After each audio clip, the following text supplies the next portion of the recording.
আজকের এই topic selection এবং কেয়ার অফ এ নিউবর্ন, এটা হচ্ছে আমাদের ডাক্তারি জীবনের বিশেষ করে যারা student, third year, fourth year, fifth year, আমরা ওয়ার্ডে যখন ঢুকি, গাইনি ওয়ার্ডে, তখন একটা বাচ্চা যখন ডেলিভারি হয়, এই বাচ্চাটা দেখে আমরা একটু ভীত থাকি যে কিভাবে অ্যাপ্রোচ করব। এই সহজভাবে এই বাচ্চাটাকে অ্যাপ্রোচ করার জন্য আমাদের আজকের যে টপিক সেটার আয়োজন। এবং এই আয়োজনে যারা আছে, জেনেসিস অনলাইন ইউনিভার্সিটির পক্ষ থেকে আমাদের তারেক, তারপরে রাফিদ এবং অন্য যারা আহ, এই মানে আজকে ক্লাস নেওয়ার যে সুযোগটা করে দেওয়া হয়েছে, এবং এই যারা শুনবে আমাদের ছাত্ররা কিছু না কিছু হলে উপকৃত হবে। এবং আমাদের এই যে দীর্ঘমেয়াদী কোভিডের ছুটিতে আমরা অনলাইনের প্রতি কিছুটা ইনক্লাইন হচ্ছে, যে আমাদের কিছু জানতে হচ্ছে, আমরা সরাসরি ওয়ার্ডে যেতে পারছি না। তো এটা হচ্ছে আজকে অনলাইন ক্লাসের আমার মেইন মোটিভ, হচ্ছে যে আমাদের এই যে নিউবর্নদের একটা অ্যাপ্রোচ, এই অ্যাপ্রোচটা যাতে সহজে আমরা একটা নিউবর্ন কিভাবে কেয়ার করতে হয় সেটা নিয়ে আমাদের আজকে আহ, মানে পেডিয়াট্রিক্সের একদিন আমি ক্লাস নিয়েছি, তবে নিউবর্ন দিয়ে শুরু করছি আজকে আরেক যাত্রা আর কি। তো আজকে আমার এই টপিকস এর হেডলাইন হচ্ছে কেয়ার অফ এ নিউবর্ন।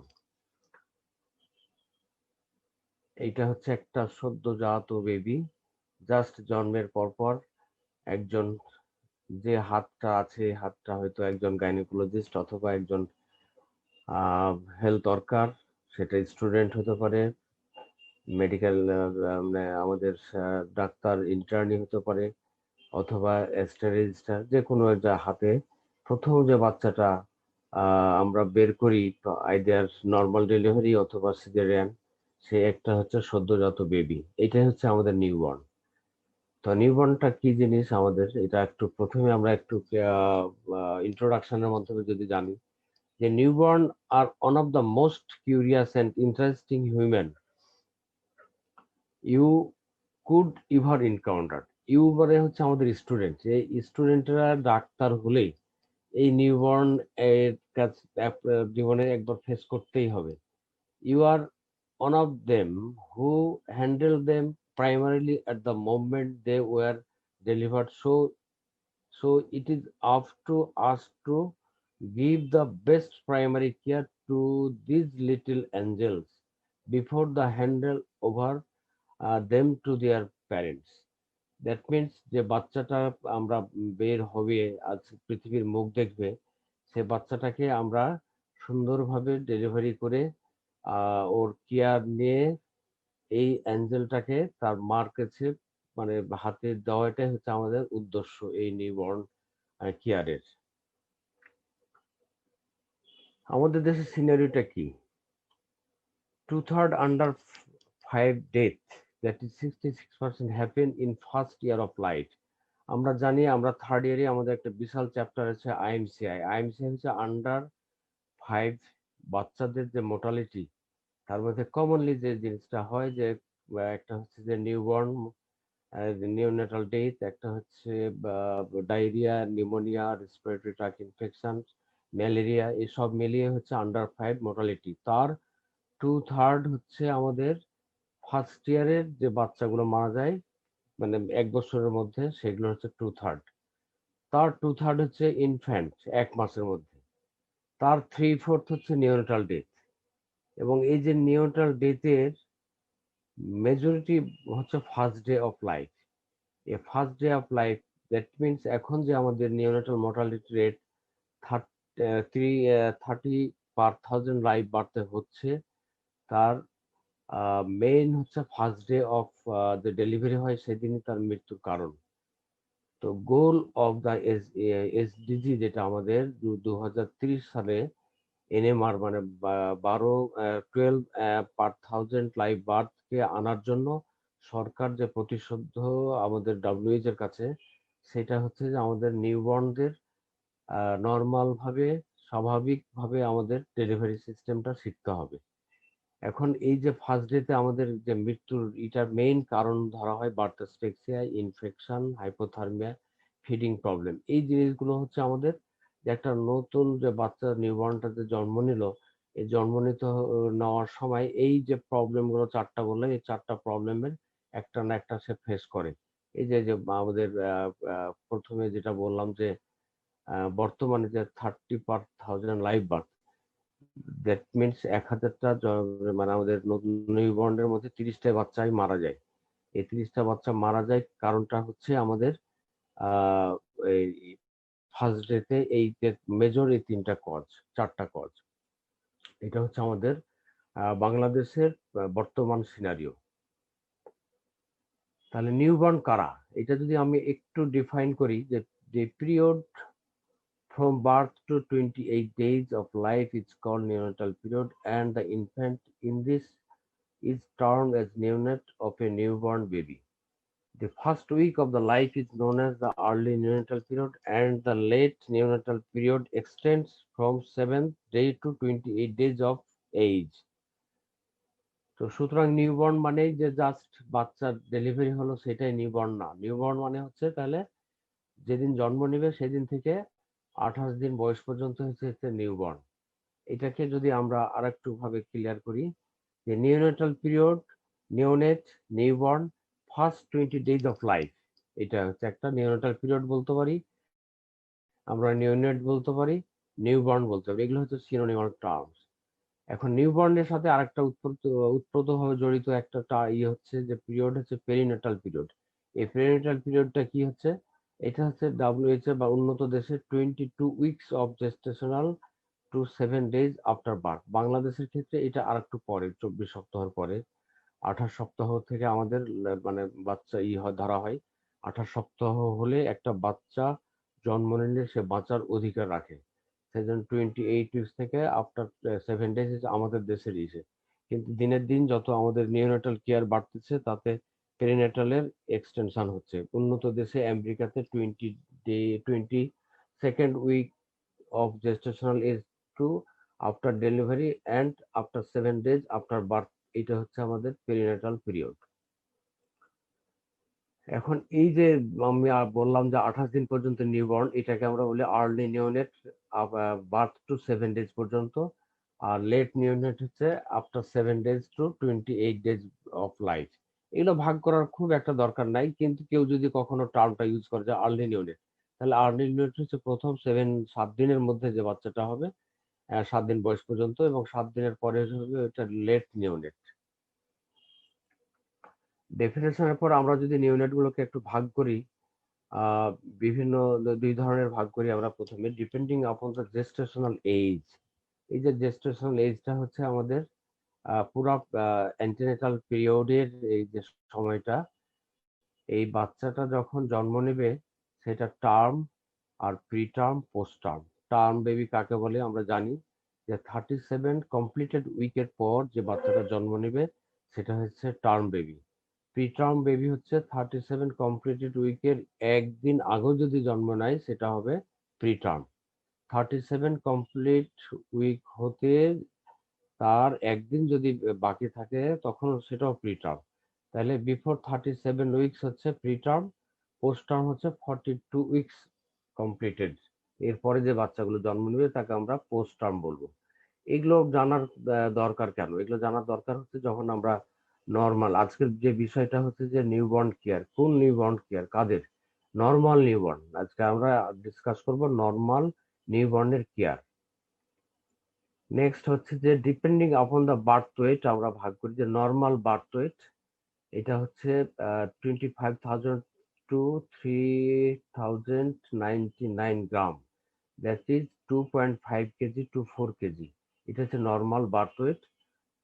যদি কোনো বাচ্চা 2.5 কেজির নিচে জন্ম হয় সেটা লো বার্থ ওয়েট। কোনো বাচ্চা যদি 1.5 কেজির নিচে জন্ম হয় সেটা very low birth weight. Extreme birth weight হচ্ছে 1 কেজির নিচে। তারপরে যে দুটো টার্ম আছে এটা আমরা আন্ডার গ্রাজুয়েটে এটা বলি না আমরা, এটা প্রেমি এবং মাইক্রো প্রেমি, এটা দরকার নেই। এগুলো হচ্ছে আমাদের দেশে তারা ভায়াবল না, এই বয়সে আমরা তাদেরকে বাঁচাতে পারি না। 1 কেজি পর্যন্ত আমরা বাঁচাতে পারি, এটা হচ্ছে এক্সট্রিমলি লো বার্থ ওয়েট। এখন নিউবর্ন যে কেয়ার, এই কেয়ারটাকে আমরা দুই ভাগে ভাগ করি। একটা হচ্ছে care of the baby that needs to be given at birth in the labour room.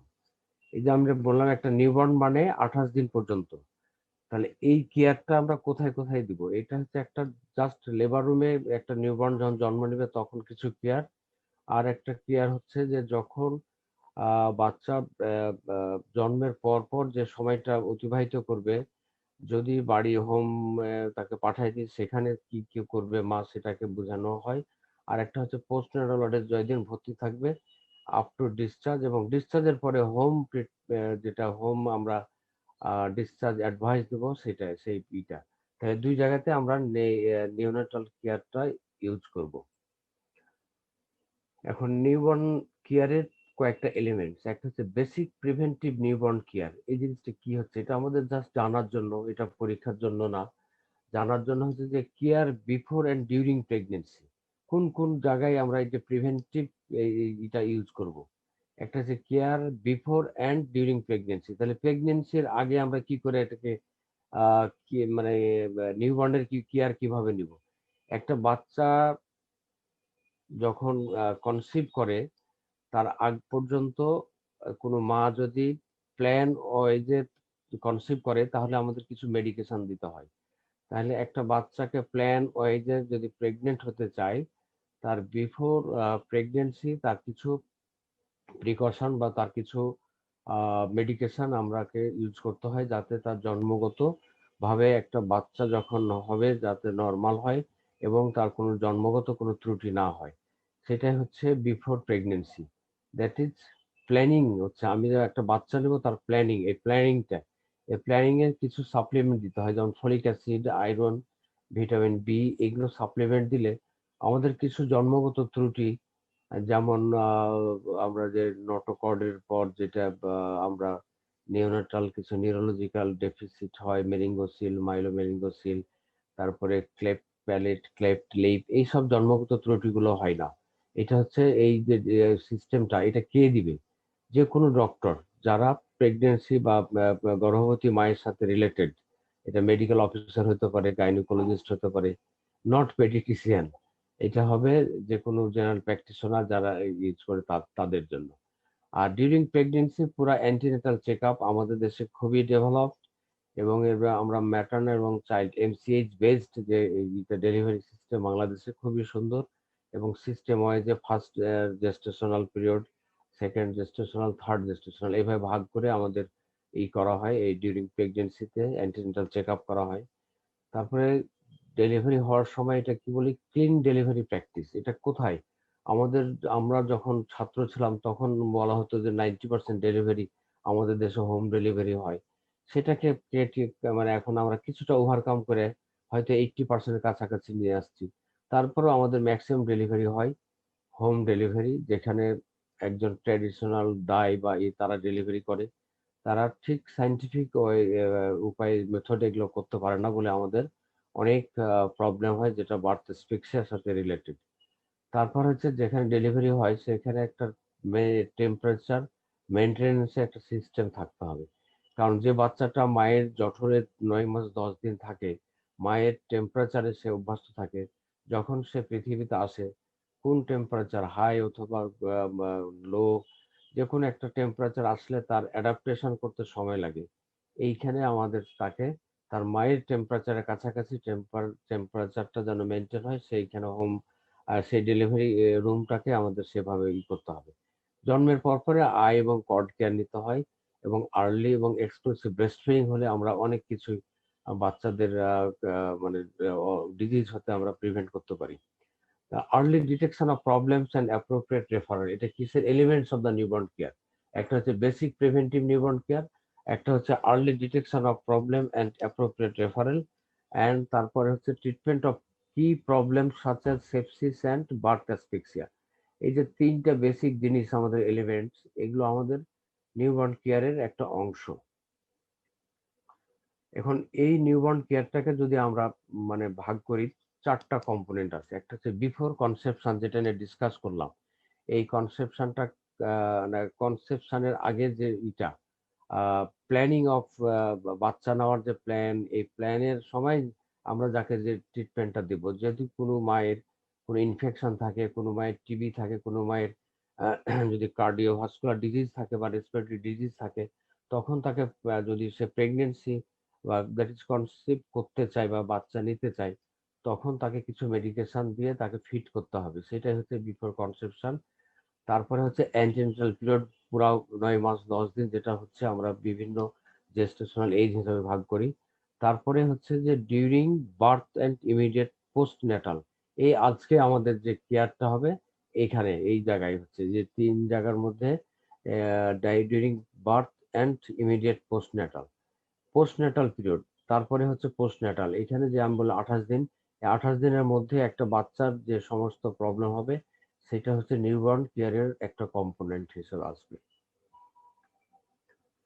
এখন component of the essential newborn care, এটা হচ্ছে আন্ডার গ্রাজুয়েট পরীক্ষার সময় আমরা এটা রিটেনে দিই, এটা ভাইভাতে জিজ্ঞেস করি, এবং যারা সিস্টেমিক ওয়াইজে পড়াশোনা করে না, এমনি আন্দাজে বা ফ্রম কনসেপশন এটা করে, তারা এই স্টেপ বাই স্টেপ জিনিসগুলো মানে লিখতে পারে না। আমি পরীক্ষা তো প্রায় 10-15 বছর থেকে আরো বেশি থেকে সময় নিই ছাত্রদের। এই এসেনশিয়াল নিউবর্ন কেয়ার এই টার্মটা আসছে আমরা যখন পোস্ট গ্রাজুয়েট করি তখন।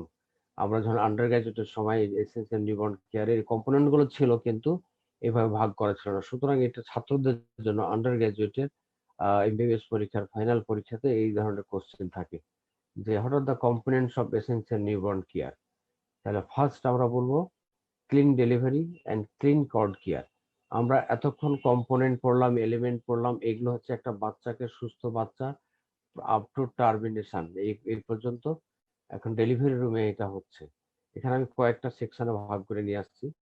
তো ফার্স্ট হচ্ছে clean delivery and clean cord care, maintenance of body temperature, room warm, cloth, cap, socks. এগুলো হচ্ছে বাচ্চাকে মানে তার মায়ের যে টেম্পারেচারে ছিল সেই টেম্পারেচার মেনটেন করার জন্য এইসব মেথড গুলো আমরা ভাগ করি। Skin care, sponge, not to scrape vernix. এই যে ভার্নিক্স সিজুয়েশন, জন্মের পর পর বাচ্চার গায়ে যে সাদা একটা গ্রিজের মতো জিনিস সাবস্টেন্স লেগে থাকে, সেই জিনিসটা আগে করা হতো কি, আমরা যখন ইন্টার্নি করি তখন আমরা ওগুলোকে মুছতাম, মুছে মুছে ক্লিয়ার করতাম। এখন বলা হচ্ছে যে এটা থিমটা চেঞ্জ হয়ে গেছে, যে ভার্নিক সিজুয়েশনও কোনো কাজ আছে, আল্লাহ তাআলা একে এমনি তৈরি করেনি। সেজন্য এখন বলা হচ্ছে স্ক্র্যাপ, দ্যাট ইজ ভার্নিক, একে মুছে ফেলতে হবে না। এটা বাচ্চাকে একটা সুন্দর ড্রাই এবং র্যাপোটা আছে পরে বলছি আমি। মানে সোজা কথা যে আমরা যে ড্র্যাপিং সিটে নিব, এই সিটের মধ্যে বাচ্চাকে রিসার্চিট করতে করতে ওর মোছা হয়ে যাবে। এছাড়া ওর গায়ে যেটা লেগে থাকবে সেটা আমরা মুছবো না। সেটাই হচ্ছে এইখানকার 3 নম্বর পয়েন্টটা। তারপরে care of the umbilical stump, keep dry, fall after 5 to 10 days। এই যে আম্বিলিক্যাল স্টাম্পটা এক সময় আমরা যখন ইন্টার্নি করি তখন আম্বিলিক্যাল স্টাম্প কাটার পর কি করা হতো, সেখানে আমরা স্পিড দিতাম। তারপরে স্পিড দেওয়ার পর আস্তে আস্তে একটা থিম আসলো যে যখন ডাক্তার হয়ে চলে আসলাম ইসে, যে স্টাম্পকে শুধু স্পিড দিতে হবে না, ওপেন রাখতে হবে, ওপেন রেখে কিছু দেওয়া যাবে না। এখন যেটা আসছে যে আম্বিলিক্যাল কর্ড স্টাম্পকে ক্লোরহেক্সিডিন দিয়ে যদি করা হয় তাহলে আম্বিলিক্যাল ইনফেকশন কম হবে, বাচ্চাদের সেপ্টিসিমা কম হবে। সুতরাং এখন care of the umbilical stump বলতে আমরা হেক্সিকর্ড অথবা ক্লোরহেক্সিডিন, একটা single application, just cutting point যেটা স্টাম্প আছে সেটার মাথাতে দিয়ে রাখি, সেটাই হচ্ছে আমাদের care of the umbilical cord. তারপরে হচ্ছে কেয়ার অফ দ্য আইজ, আইজে কি কেয়ার করবো, ওখানে আমরা জাস্ট স্টেরাইল গজ বা যদি কোনো ফেসিয়াল থাকে সেটা দিয়ে আমরা মুছে দিই চোখটা। নেক্সট হচ্ছে ব্রেস্ট ফিডিং ইনিশিয়েশন, কতর মধ্যে করতে হয় এটা, এটা 1 ঘন্টার মধ্যে, একবারে ইউনিভার্সালি অ্যাকসেপ্টেড টার্ম, 1 আওয়ারের মধ্যে দুধ দিতে হবে, বুকের দুধ। তারপরে ওয়েট রেকর্ড করতে হবে কখন, বাচ্চাটাকে আমরা নেওয়ার পরে, ক্লিন করার পরে। তারপর early detection of serious disease, ওই বাচ্চাটা যে আমি রিসিভ করলাম তারপরে কোনো তার কিছু সমস্যা আছে কিনা, কি সমস্যা হতে পারে, একটা বাচ্চার তখনই ডিলেড ক্রাইম হতে পারে, ওই বাচ্চাটার রেসপিরেটরি ডিস্ট্রেস থাকতে পারে, ওই বাচ্চাটার লো বার্থ ওয়েট হতে পারে, বিভিন্ন জিনিস হতে পারে, সেই ডিটেকশন গুলোকে আমার করতে হবে সাথে সাথে। তারপরে ইমিউনাইজেশন করতে হয়, ইমিডিয়েটলি আমরা বিসিজি দিই। আগে দিতে হতো পোলিও, এখন বিসিজিটা আমরা দিই, এবং উন্নত দেশে হেপাটাইটিস বি দেওয়া হয় অ্যাট বার্থে। সাপ্লিমেন্ট অ্যান্ড ফলো আপ, এই সাপ্লিমেন্টটা হচ্ছে যে নিউট্রিশন এবং ভিটামিন কে সহ অন্যান্য কিছু, এবং ফলো আপ হচ্ছে যে আমরা এই বাচ্চাটাকে প্রথম দিন যে করলাম, তারপরে সিরিয়ালি আমরা দেখবো যে তার কোনো সমস্যা হচ্ছে কিনা। এখন যেটা হচ্ছে যে আমি যে কথাগুলো বললাম 10টা পয়েন্ট হচ্ছে এসেনশিয়াল নিউবর্ন কেয়ারের কম্পোনেন্ট, এটা পরীক্ষার জন্য খুবই ইম্পর্টেন্ট। ওইটাকে আমরা ডেলিভারি রুমে যেটা বললাম যে কেয়ার আমরা কোথায় নেবো, একটা হচ্ছে ডেলিভারি রুমে, এবং ডেলিভারি রুমে নেওয়ার পরে যে পোস্ট ডেটাল পিরিয়ডটা হবে সেখানটা হবে আমাদের আরেকটা স্টেপ। তো ডেলিভারি রুমে যে বাচ্চাগুলো আমরা নিই, এখানে একজন স্টুডেন্ট হিসাবে আমার কি করণীয়? আমরা ওখানে দল বেঁধে যাই, লেবার রুমে একটা বাচ্চা হওয়া দেখি, নর্মাল ডেলিভারি দেখি, অথবা সিজার সেকশনের রুমে আমাদের অর্ডে যখন প্লেসমেন্ট হয় তখন আমরা সিজার দেখি কি করে হয়।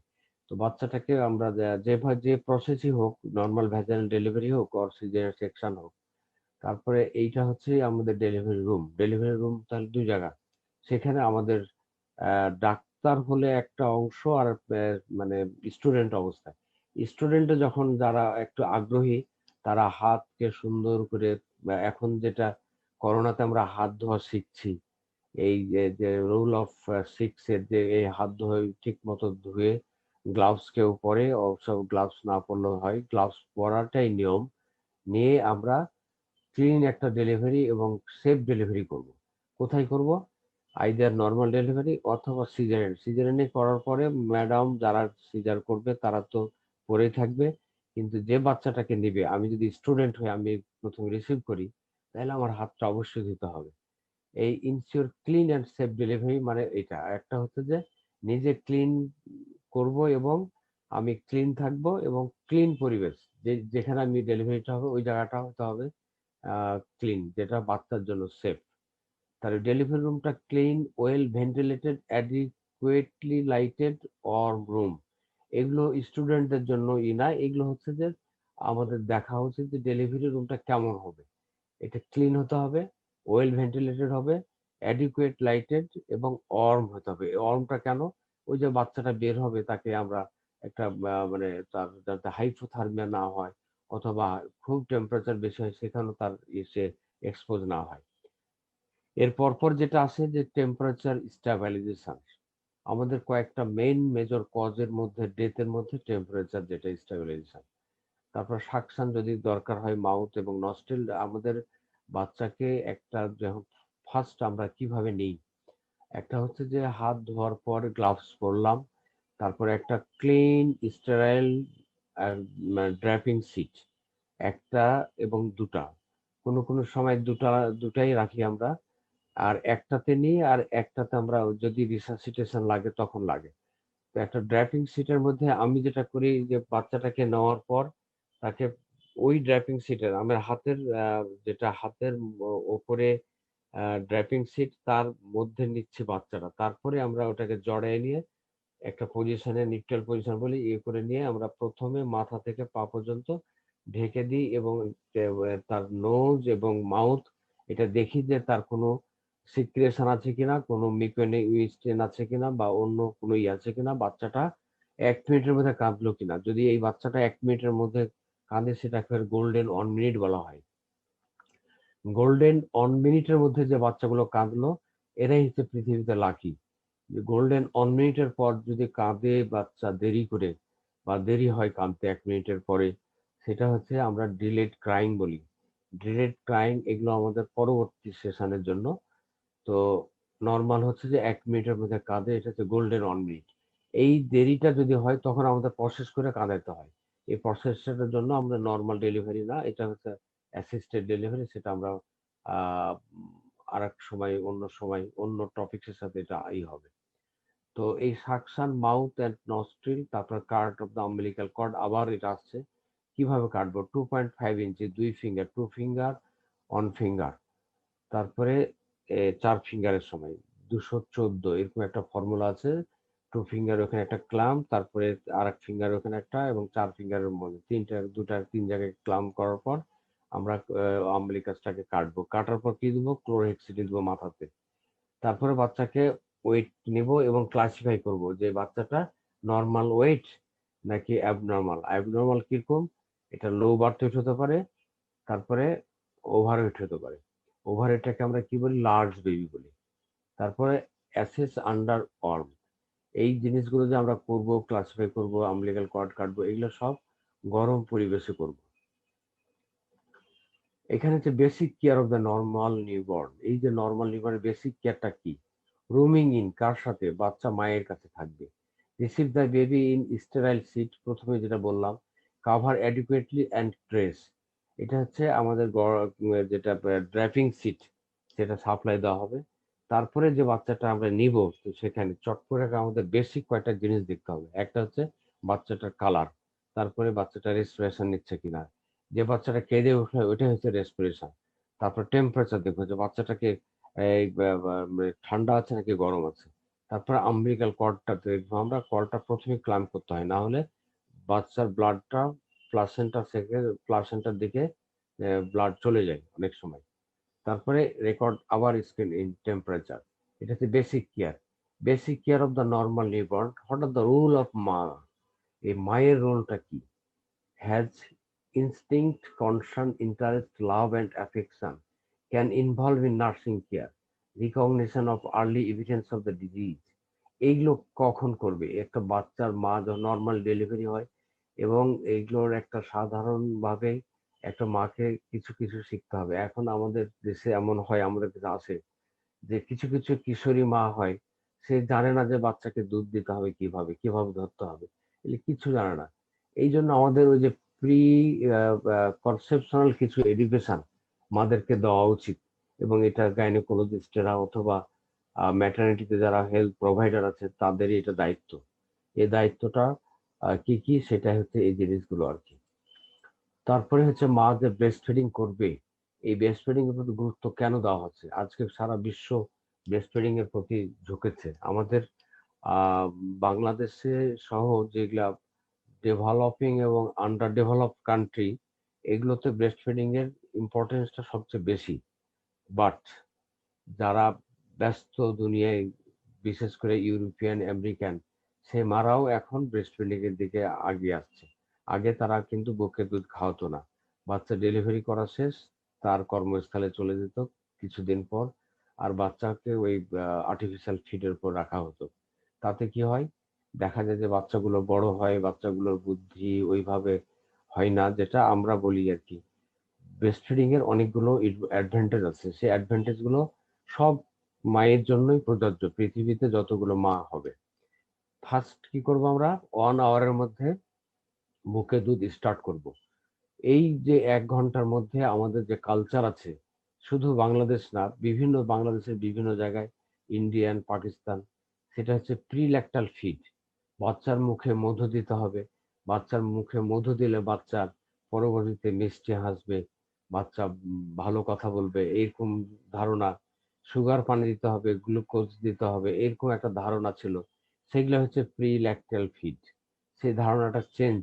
এখন গ্রাম অঞ্চলেও কিন্তু আর দেওয়া হয় না, যদিও কিছু কিছু দেওয়া হয়। তারপরে কোলোস্ট্রাম টু ফিড। ফার্স্ট মায়ের যে দুধটা আসছে, এই দুধটা আসতে একটু সময় লাগে। যে দুধটা পায় বাচ্চা প্রথমে, সেটা হচ্ছে কোলোস্ট্রাম।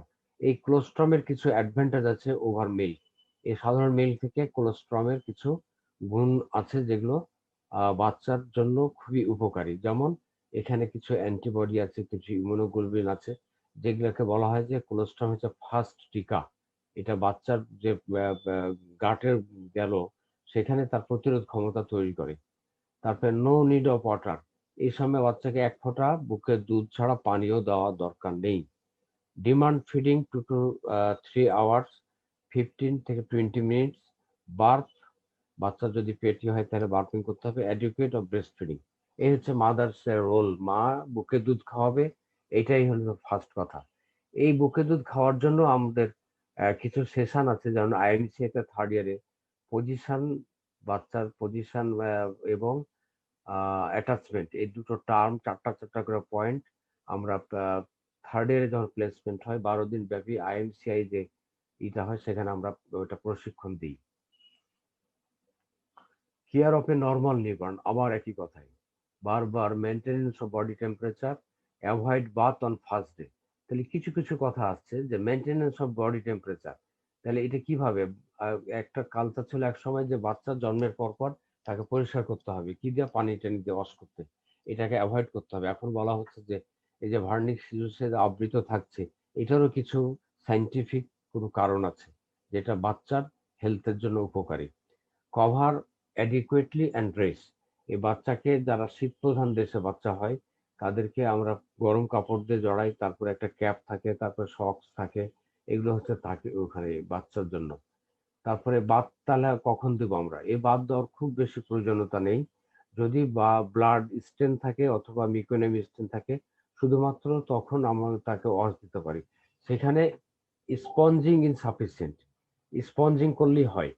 অ্যাভয়েড ডিপ বাথ, বাচ্চাকে চুবাইয়া গোসল করানো যাবে না। তারপর হচ্ছে skin care, no need to clean all vernix, আবার বলছি কথাটা, but clean blood and meconium, যেটা আগেই বললাম। স্কিন অ্যাব্রেশন যদি থাকে সেখানে টপিক্যাল অ্যান্টিবায়োটিক দিতে হবে। তারপর care of the newborn, cord care, আবার সেই কথা দেখছো বারবার ঘুরে আসছে। নিউবর্নের জন্য clamp, inspect 2 to 4 hourly for bleeding. তো আমরা ওখানে ক্ল্যাম্প করলাম বা আমবিলিক্যাল কাটলাম।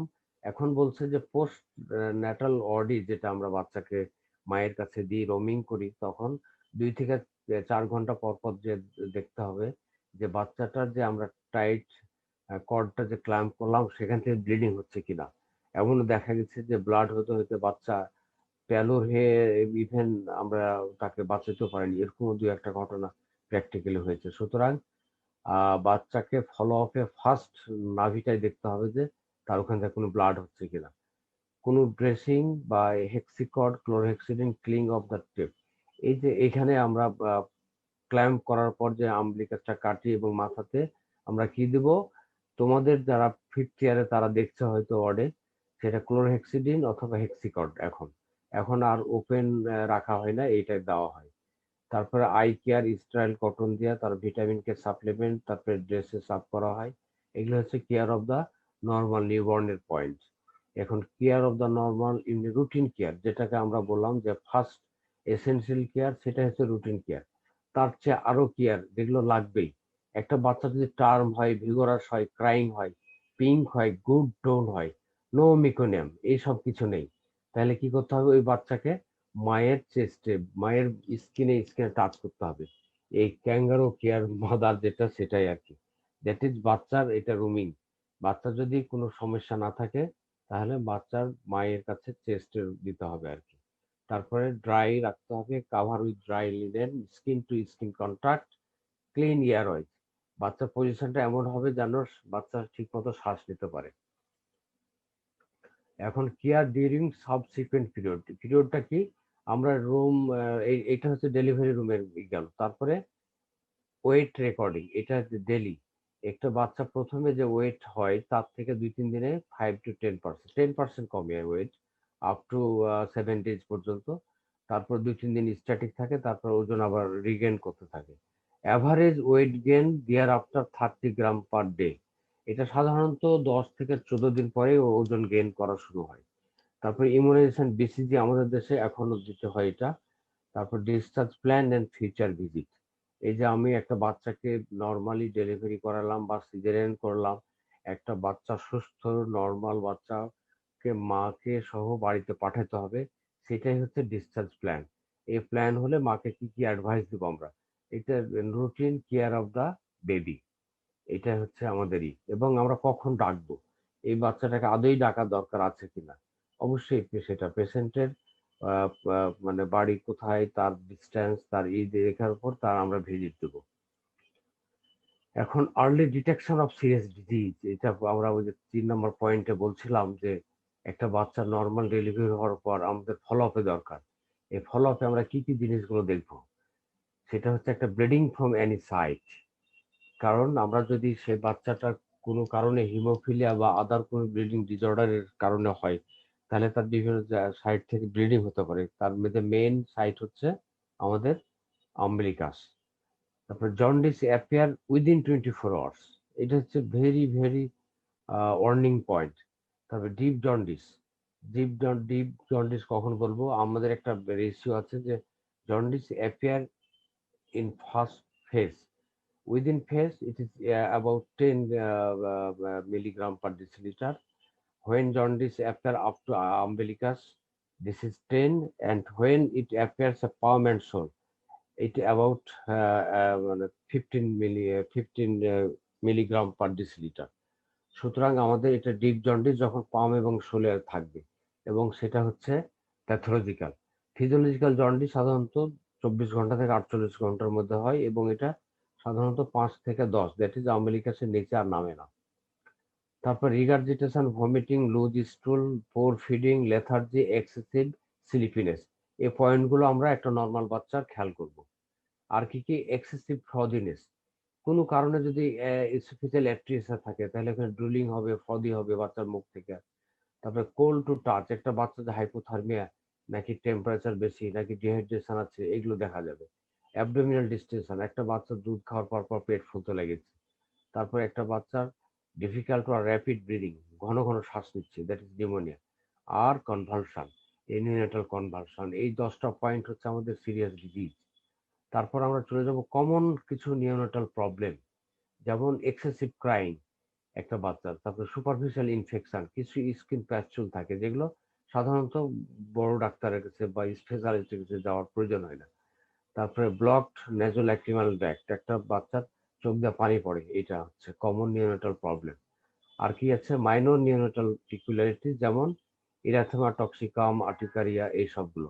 তারপরে পিলিং স্কিন, তারপরে মিলিয়া, মঙ্গোলিয়ান ব্লু স্পট, এই সবগুলো মাইনর অনেক নর্মাল জিনিস থাকে যেগুলোর ট্রিটমেন্টের দরকার হয় না।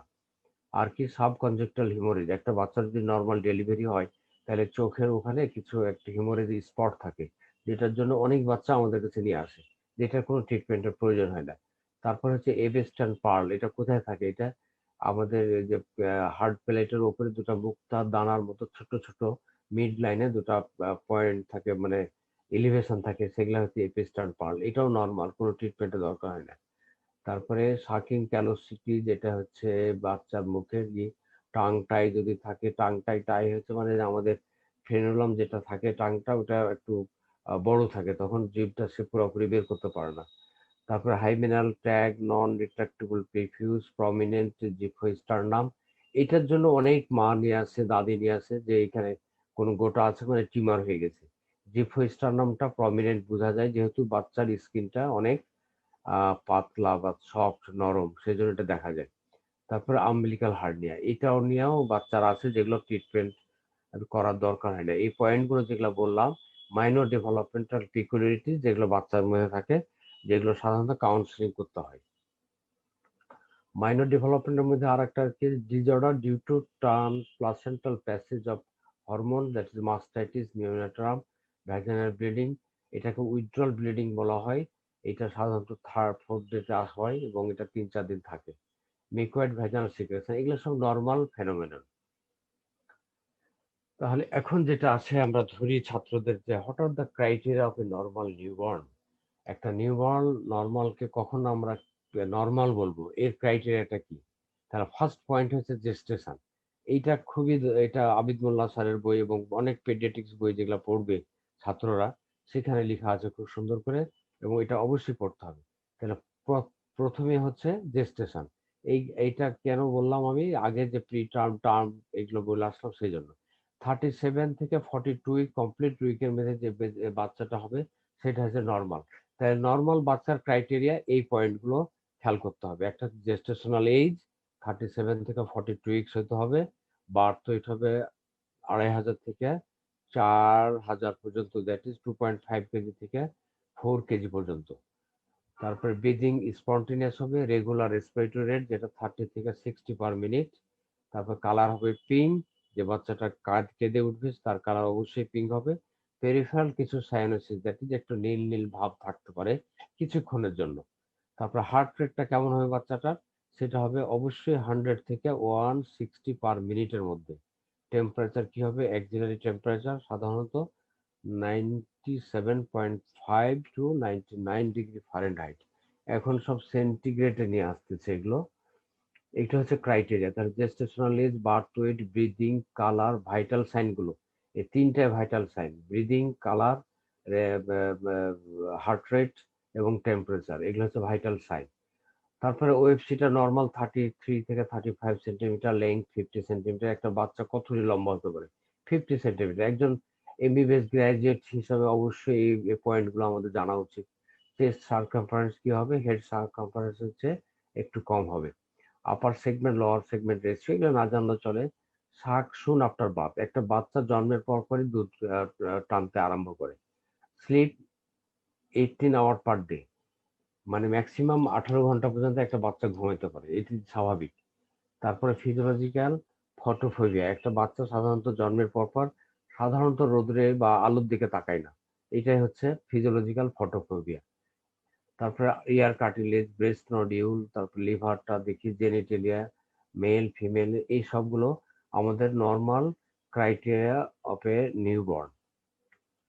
তো এই ক্রাইটেরিয়া অফ দ্য নিউবর্ন যদি আমরা আরো নিতে যাই, যে কিছু রিফ্লেক্স আছে যেগুলো আমরা সাধারণত আন্ডার গ্রাজুয়েটে অত জানার দরকার হয় না, তবে কমন কিছু প্রিমিটিভ রিফ্লেক্স লাগে, সেগুলো তো লাগবে।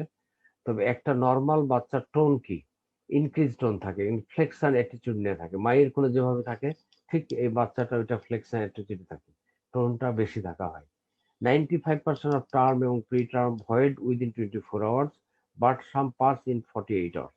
একটা বাচ্চা জন্মের পরপরই প্রসব করে দেয় ভ্যাজাইনাল ডেলিভারি বলে, কিন্তু যদি 24 ঘন্টা প্রসব না করে তাহলে ওয়ারিড হওয়ার কোনো কারণ নাই। এটা কাউন্সিলিংটা জানতে হবে যে একটা বাচ্চা জন্মের পর সাধারণত প্রসব করে, এবং এটা 24 ঘন্টা থেকে 48 ঘন্টা পর্যন্ত না করলে কোনো দোষের নাই। 90 থেকে 95% preterm pass meconium within 24 to 48 hours of birth. এই দুটো খুব ইম্পর্টেন্ট জিনিস। যদি একটা বাচ্চা 2 দিন পায়খানা না করে, পায়খানা বলতে আমরা মেকোনিয়াম পাস না করে, তাহলে অবশ্যই এটা একটা অ্যালার্ম যে তার কোনো অ্যানোরেক্টাল ম্যালফরমেশন আছে কিনা। তারপরে নো অ্যাপারেন্ট কনজেনিটাল অ্যানোমালিস, তাহলে এই হচ্ছে আমাদের normal criteria of a newborn. এতগুলো পয়েন্ট হয়তো মনে থাকবে না, বাট ভাইটাল সাইন্স গুলো এবং ওয়েট এবং জেস্টেশনাল এজ, এই কমন যে জিনিসগুলো এগুলো একটু মনে রাখতে হবে। এখন feeding technique and exclusive breast feeding, আমরা ব্রেস্ট ফিডিং এর কথা বলেছি আগেই, যে ব্রেস্ট ফিডিং দিতে হবে। সেক্ষেত্রে no prelacteal feed, colostrum is very important, give first feed within 1 hour of life, correct position to enable good attachment. আগে যে কথাটা বললাম যে কারেক্ট পজিশন এবং অ্যাটাচমেন্ট, এটা ভালো হলেই বাচ্চারা দুধ ঠিক মতো পাবে।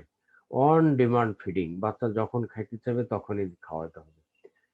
এখন ডেঞ্জার অফ নিউবর্ন, একবার বলা হয়েছে আবার দেখো, পোর শাক, পুরো একটা বাচ্চা যদি শাক না করে, যদি বাচ্চার ল্যাথার্জি থাকে, যে বাচ্চাটা হাইপোথার্মিয়া থাকে, তারপর যদি তার রেসপিরেটরি রেট বেশি থাকে, কনভালশন থাকে, ভমিটিং থাকে, সিভিয়ার আম্বিলিক্যাল ইনফেকশন থাকে, অ্যাবডোমিনাল ডিস্টেনশন থাকে, জন্ডিস থাকে, সলেন আইলিড, এক্সটেন্সিভ পশ্চুর, ওখানে মাইনর পশ্চুর হচ্ছে নর্মাল, এগুলো হচ্ছে, এই সবগুলো থাকলে আমরা একটা danger signs of a newborn, এগুলো থাকলে আমাদের ইমিডিয়েট তার ট্রিট করতে হবে। এই জন্য হচ্ছে এগুলো হচ্ছে danger sign. Special care of a newborn, এতক্ষণ আমরা যেগুলো করলাম সেগুলো হচ্ছে নর্মাল নিউবর্নের কেয়ার। এখন এইগুলো হচ্ছে কি কি স্পেশাল কেয়ার? বাচ্চাটা যদি ডিলেড ক্রাইং হয়, তখন আমি যেগুলো প্রসেস বললাম সেগুলো বাদ দিয়ে বাচ্চাকে আগে কাঁদাইতে হবে, রিসাসিটেট করতে হবে, that is birth asphyxia. Birth asphyxia হচ্ছে রিসাসিটেশন অফ বেবি, এটা অনেক বড় চ্যাপ্টার, এটা আমরা পরে ডিসকাস করব। তারপর হচ্ছে প্রিটার্ম বেবি, যত প্রিটার্ম তত কমপ্লিকেশন বেশি। সো প্রিটার্ম বেবি হলে নর্মাল বেবি যে আমরা এগুলো এগুলো তার আগে তার কিছু প্রিকশন লাগবে। Low birth weight baby, meconium stain baby, তারপরে মাল্টিফিডাল যদি টুইন হয়, ট্রিপলেট হয়। এখন তো হচ্ছে আমাদের ইনভাইট্রো ফার্টিলাইজেশনের কারণে 3টা 4টা 5টা পর্যন্ত বাচ্চা হচ্ছে, সেক্ষেত্রে স্পেশাল কেয়ার নিতে হবে। বেবি অফ কনজেনিটাল অ্যানোমালি, যদি আলট্রাসোনোগ্রাফি আগেই বলা হয় যে বাচ্চার হাইড্রোকেফালাস আছে, বাচ্চার হাইড্রোনেফ্রোসিস আছে, এই সবগুলোর কেয়ার নিতে হবে আলাদাভাবে। সেইগুলো হচ্ছে special care of a newborn, normal নিউবর্নের বাইরে। তারপর আমরা কি করব?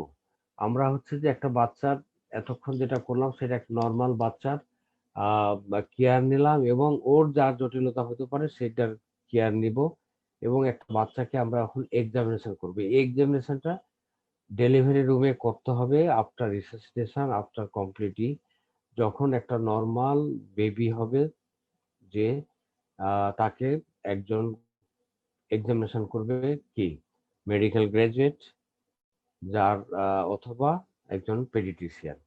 পেডিয়াট্রিশিয়ান হিসাবে এবং মেডিকেল গ্রাজুয়েট হিসাবে আমাদের দায়িত্ব আছে যে একটা একটা বাচ্চা হলে তার থরো চেক আপ করে, তার যদি আর্লি কোনো সাইন থাকে, ডেঞ্জার সাইন যেগুলো আগে বলা হলো, সেটা বের করা।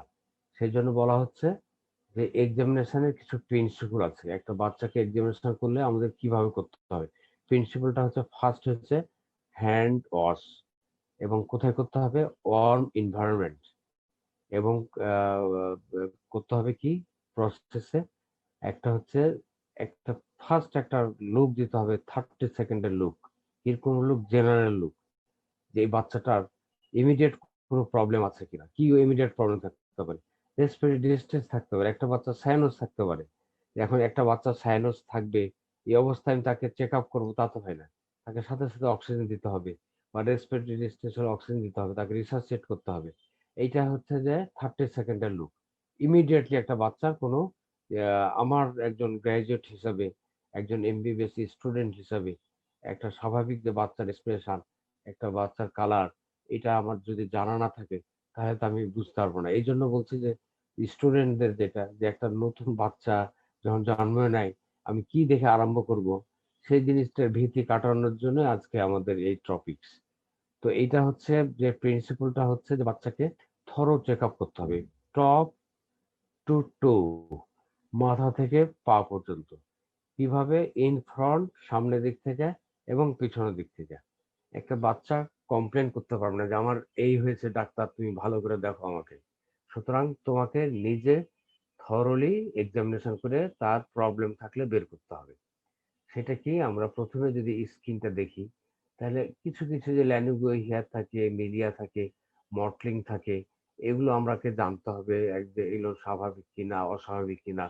কিছু পিটিজি থাকে, কিছু মিলিয়া থাকে, সবারই ছবি আমি দিয়ে রাখছি, যদিও সময় একটু বেশি লাগবে, তারপর একটু ঝটপট একটু দেখে নেওয়া উচিত। পেরিওরাল সাইরোসিস, এই যে দেখো একটু নীল হয়ে আছে। তারপর কি হচ্ছে যে ফেসিয়াল ব্রুশিং, একটা বাচ্চা যখন ফেস প্রেজেন্টেশন হয়ে জন্ম নেয় তখন তার মুখটা পুরা কালো হয়ে থাকে। তার মানে এই নয় যে he is suffering from cyanosis, তা না। এটা হচ্ছে তার দীর্ঘক্ষণ থাকার কারণে ভেনাস স্ট্যাসিস হয়, সে কারণে ওটা ব্রুসিস থাকে। তারপর পিটিসির কারণ, মিলিয়ার কারণ, তারপরে আমরা মিকোনিয়াম স্টেন। এই যে মিকোনিয়াম স্টেন হলে আমাকে অবশ্যই খেয়াল করতে হবে যে তার ফিটাল ডিসচার্জ ছিল এই অ্যান্টিনেটালি। সুতরাং তার এই বাচ্চাগুলো রেসপিরেটরি ডিস্ট্রেস অথবা পরে ইনফেকশন হতে পারে, সেভাবে যত্ন নিতে হবে। পিলিং থাকে, পোস্ট টার্ম বাচ্চার চামড়াগুলো উঠে উঠে থাকে, সেটাই পিলিং। তারপরে ভ্যাকুম ব্রুশিং, যেখানে আগে ওই প্রেজেন্টিং পার্ট সেই জায়গাটাতে ব্রুশ থাকতে পারে। তারপর ফরসেপ মার্ক, আগে হচ্ছে ডেলিভারি করা হতো, যে বাচ্চাগুলো অ্যারেস্টেড হয়ে যেত, সেগুলোকে বের করার জন্য ফরসেপ ডেলিভারি। আমার জীবনে হেলথ কমপ্লেক্সের দুই একটা ফরসেপ ডেলিভারি আমিও করেছি। তারপরে কিছু ফিজিক্যাল এক্সামিনেশন আমরা দেখবো যে নর্মাল জন্ডিস, কার্নিক টেরাসি কম হয়, এগুলো হচ্ছে নর্মাল বাচ্চার একটা ইয়া। আমরা হেড এক্সামিনেশনে কি কি দেখি, হেড দেখি মাথা থেকে অ্যান্টেরিয়র ফ্রন্টালি, পোস্টেরিয়র ফ্রন্টালি প্যাটেন্ট আছে কিনা, তারপরে হচ্ছে অ্যান্টেরিয়র ফ্রন্টালিটা বড় কিনা, পোস্টেরিয়র ফ্রন্টালিটা আছে কিনা, তারপরে কোনো সুচারাল ডায়াস্টেসিস, মল্ডিং আছে কিনা, প্রেজেন্টিং পার্টে ক্যাপুট সাকসেডিনাম, এবং বেশি যদি তোমার সময় লাগে তখন ক্যাপুট সাকসেডিনামের পরে যেটা হয়, যে হেমোরেজ হয়, সাব অ্যাপোনেটিক হেমোরেজ, পুরো মাথার লেয়ারে ছড়ায় যেতে পারে। আর একটা যখন লোকালাইজ হবে সুচারালিসে, সেখানে কেফালো হেমাটোমা বলে। এটা একটা কমন প্রেজেন্টেশন। তো ক্যাপুট স্যাক্সিডেনাম 7 দিনের মধ্যে চলে যায়, আর সাব অ্যাপোনেটিক হেমোরেজ সারতে সময় লাগে, এবং কেফালোহেমাটোমা আরো বেশি সময় লাগে, এটা 3 মাস পর্যন্ত লাগে হতে। আমরা এইসব মল্ডিং গুলো দেখতে পাচ্ছি, এখানে ব্রুশিং দেখতে পাচ্ছি। তারপরে এগুলো কিন্তু আমাদের কাউন্সিলিং করতে হয় যে এগুলো ঠিক হয়ে যাবে, প্যারেন্টসকে অথবা অ্যাটেন্ডেন্টসকে। ক্যাপুট সাকসিনাম এখানে চাপ দিলে বসে যায়। তারপরে হচ্ছে তোমার কেফালোহেমাটোমা, এটা সুচারাল ডায়াস্টেসিস, মানে সুচার লাইন ক্রস করবে না, সেটা হচ্ছে কেফালোহেমাটোমা। আইলিড ইডিমা, দেখবা যে কিছু কিছু বাচ্চার ভাগনা ট্যাগনা যখন সবে ছাত্রদের তখন দেখবা যে চোখগুলো ফোলা আছে। তারপরে ডিসকনজাংটিভে আই মুভমেন্টস, এগুলো একটু জটিল, না জানা দরকার। সাবকনজাংটিভাল হিমোরেজ বলছিলাম যে নর্মাল ডেলিভারিতে এই যে একটা subconjunctival haemorrhage, this is normal, এখানে কোন চোখে ড্রপ টপ কিছু দেওয়া দরকার হয় না। কনজেনিটাল কিছু ক্যাটারাক্ট থাকে, যেমন রুবেলা আমাদের যে সিনড্রোম, সেখানে কনজেনিটাল গ্লুকোমা থাকতে পারে। কনজেনিটাল ক্যাটারাক্টটা আমরা যে চোখ যে এক্সামিনেশন করব সেখানে দেখতে হবে। এটা হচ্ছে টাং টাই, এই যে এটা হচ্ছে টাং টাই। তারপরে চলে যাই আমরা এভেস্টার্ন পার্ল, যেটা বলছিলাম এই যে এই জায়গায় পিছনে যেটা আছে সেই জায়গাটাই হচ্ছে যে এভেস্টার্ন পার্ল, এবং এটা নর্মাল। কিছু কিছু বাচ্চার ক্ষেত্রে মাইক্রোগ্লিসিয়া অ্যাবনর্মাল লার্জ টাং হয়, যেমন ডাউন সিনড্রোম, হাইপোথাইরয়েডিজম, এসব বাচ্চাগুলো। কিছু কানের অ্যাবনর্মালিটিস থাকে, সেই জিনিসগুলো হয়তো আন্ডার গ্রাজুয়েটে অত দরকার নাই, এই ছবি দিয়ে দেওয়া থাকলো জাস্ট দেখার জন্য। ইয়ার ট্যাগ এরকম যদি থাকে তো কাউন্সিলিং করবে, যেটার জন্য আবার প্লাস্টিক সার্জারি দরকার হয় না। ইয়ার পিট, এগুলো হচ্ছে সব নর্মালি থাকে। তারপরে মাইক্রোটিয়ার, কান যদি ছোট হয় কোনো কারণে। তারপরে নোজ, নোজের পজিশনাল ফিগার চেঞ্জ হয়ে যায়, চাপা হয়ে যায়, পরে আস্তে আস্তে ঠিক হয়ে যায়। তারপরে নোজ, তারপরে আমরা এখানে যে দেখি মাইক্রোগনেথিয়া, এটা কিছু একটা রবিন সিনড্রোম এই ধরনের হয়। এই মাইক্রোগনেথিয়ার কারণে রেসপিরেটরি ডিস্ট্রেস হয়। তারপরে আমাদের যে কিছু দাঁতের ন্যাটাল টিথ, তারপরে কিছু গোটা থাকে যেগুলো নর্মালি থাকে, নর্মালি চলে যায়। ন্যাটাল টিথ যদি ব্রেস্ট ফিডিং এইখানে ন্যাটাল টিথ দেখা যায়, এগুলো নর্মালি থাকে। কিছু কিছু ক্ষেত্রে ফিডিং এর সমস্যা হলে সেটাকে তখন ইরাপ্ট করতে হয়, উঠায় ফেলতে হয়। তারপরে হচ্ছে তোমার রেসপিরেটরি সিস্টেমের আমাদের রিট্রাকশন কি এটা দেখতে হবে, এটা অডে ছাড়া বুঝতে পারবা না। তারপরে কার্ডিওভাস্কুলার কোনো মারমার আছে কিনা সেটা দেখতে হবে। অ্যাবডোমেনটা স্কাফয়েড কিনা, যদি স্কাফয়েড হয় তাহলে অনেক সময় ডায়াফ্রাগমিক হার্নিয়ার কারণে তোমার ইন্টেস্টাইনের কয়েল গুলো লাংসের মধ্যে চলে যায়। তারপরে অ্যাবডোমিনাল ডিস্টেনশন, ফিডিং ইনটলারেন্স যদি হয় সেখানে এরকম ডিস্টেন্ডেড হতে পারে। তারপরে যে আম্বিলিক্যাল কর্ড কয়টা, দুটো আর্টারি একটা ভেন থাকে সেটা দেখতে হবে। মেকোনিয়ামি স্ট্রেন হলে দেখতে হবে যে তার আছে কিনা। এই সবগুলো হচ্ছে আমাদের এক্সামিনেশন ফাইন্ডিংস।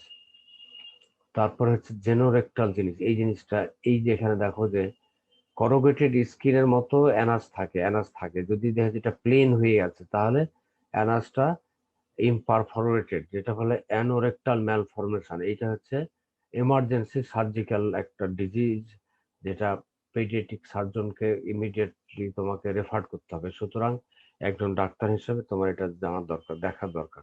খুব সুন্দরভাবে ছবিটা আমরা নিয়েছি আর কি। তারপরে কিছু আছে যেমন হচ্ছে হাইড্রোসিল জন্মগতভাবে একটু ফোলা থাকতে পারে, তার ভাইমেনাল ট্যাগ থাকে কিছু, এই যে এইটা এখানে, এগুলো হচ্ছে নর্মাল। কাইফোসিস এগুলো দরকার নেই। আমরা প্রায় শেষের দিকে চলে আসছি। যে কিছু কিছু বাচ্চার অ্যাবনর্মালিটি থাকে, যেমন এটাকে সিনড্যাকটেলি বলি, পলিড্যাকটেলি বলি। এগুলো হচ্ছে পেডিয়াট্রিশিয়ানদের কাছে আমরা পাঠাই দিব, এর সাথেও তারা সিনড্রোম বুঝতে পারে কিনা, জাস্ট তোমাদের দেখার জন্য এগুলো স্টুডেন্টদের। এই যে দুটো আঙ্গুল একসাথে বাইফার্কেটেড হয়ে আছে, এগুলো অনেক সময় এইসবগুলো কিন্তু ন্যাচারাল, এগুলো ছবি সহ। নর্মাল ফুট, তারপরে মেটাটার্সাল অ্যাডাক্টাস, আমরা টেলিপিস ইকোনোভ্যারাস ক্লাব ফুট, এই সবগুলো যদি আমরা আগে থেকে ডিটেক্ট করতে পারি তাহলে ওটার এখন বর্তমানে ট্রিটমেন্ট আছে।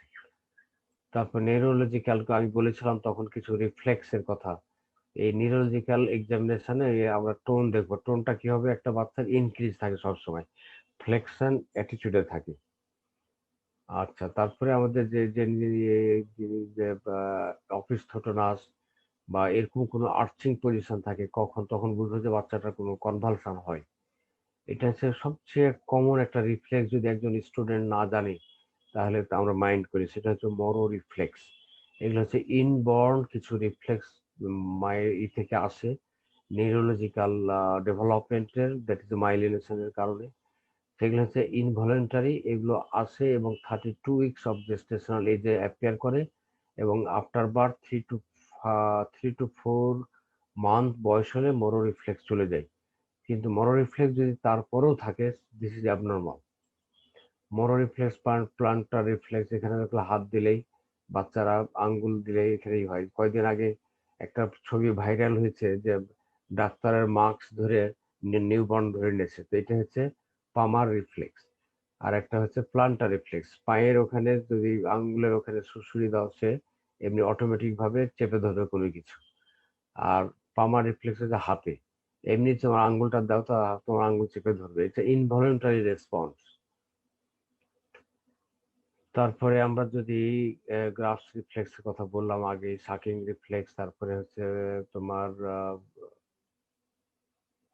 শেষের দিকে আমরা চলে যাই যে a complete physical assessment is a vital step to be completed on a newborn state after birth to determine well-being of the baby.